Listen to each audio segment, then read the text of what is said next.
Hey everyone, so I'm going to show off all of my animals. So we're going to start here with my 45-gallon tank.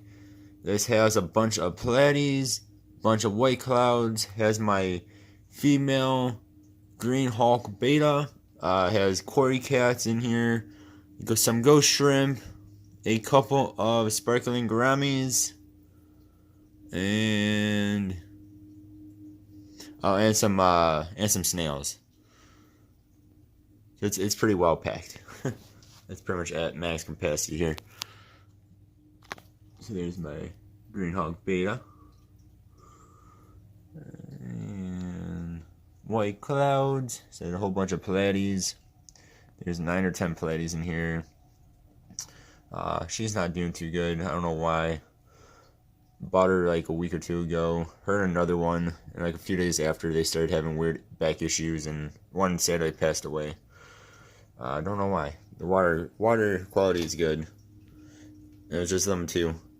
That were, of course, from the same tank, from the same store, so. Alright, then we'll move over here. Then this is, see if we can find her. This tank needs a little bit of a wipe down. Yep, there she is. She is my glowfish beta. Trying to get a side view of her, which I might eventually here put in my 45-gallon tank. But I have to see how she does with my green hawk beta that's in there already. Don't want my other girl getting beat up. This other girl is pretty small. This is just sitting here. This is the Aqueon Edgelit tank, 1-gallon tank. I was going to do shrimp in here. I've yet to decide if I'm actually going to do that or not. So right now it's just a moss ball, some moss on a vine, and a dying live plant. I forgot to show off. I do have some baby Pleiades in my 45-gallon tank here. There's one golden one back there that's a bit bigger. Moving on to my 5.5-gallon tank, I have 6 micro Tetras. I'm just gonna call them micro Tetras. There's actually two different variety. When I got them, I thought I bought 6 of one variety, lamp eyes, but then I accidentally caught 2 of a different variety. I'm not even sure what type they are. Maybe they're like lemons. They're really hard to take a video of. Then I also have a whole bunch of ghost shrimp in here. If this will focus, there we go. A whole bunch of ghost shrimp. And then some mystery snails. One in the back. One underneath the leaf. Never knew how fun snails could be before I set up this tank. They actually cruise around. They get on top of the branch here. And then just kind of cannonball to the bottom. It's pretty funny to watch. They do cruise around at night, especially at nighttime.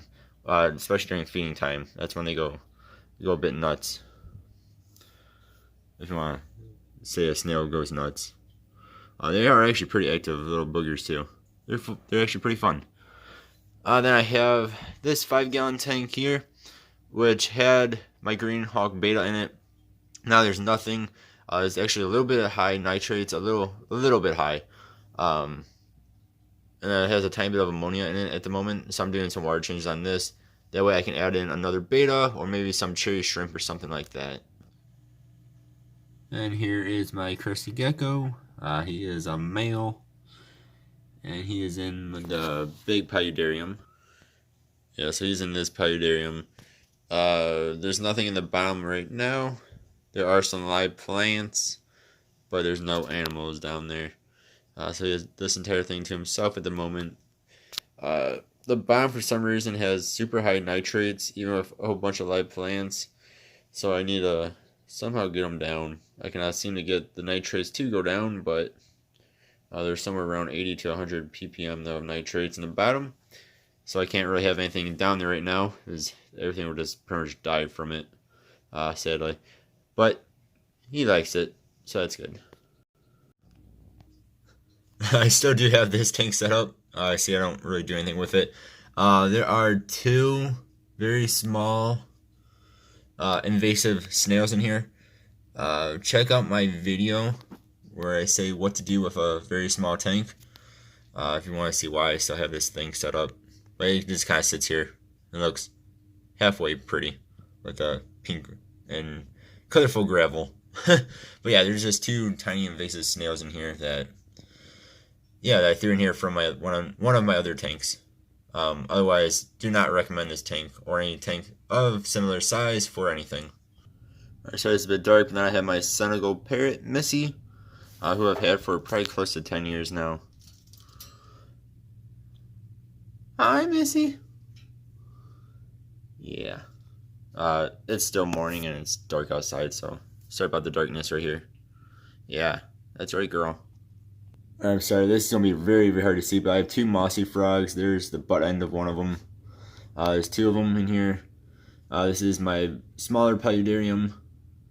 Again, it is still, the light hasn't turned on yet. When it does, they're even harder to find. Yeah. So they're actually really cool. If you guys don't know what mossy frogs are, look them up. These very cool frogs. And there's the top view of them. And so there's two of them in here. I was hoping that they would breed. They have yet to do so. I've had them for quite some time now. Probably close to a year. I bought them the same time I got my Green Hawk betas. So I want to say it's probably been close to a year. Yeah, so there's two of them in here. Again, this is just the paludarium, the smaller paludarium. They are semi-aquatic. What I mean by that is they'll be in the water, and then they'll also be out of the water. I think semi-aquatic is the correct word there. Yeah. So there's just them in here. Yeah, so there we go. That is all of my animals. They're my own specific animals, that is. We also have a dog and a cat. And then my brother and dad have some snakes. My dad has some birds. Yeah. So that is my own animals, though. What I can actually show off. Yeah, so thank you guys for watching. I'll see you guys in the next vid. Have a good one. Goodbye, and stay safe out there.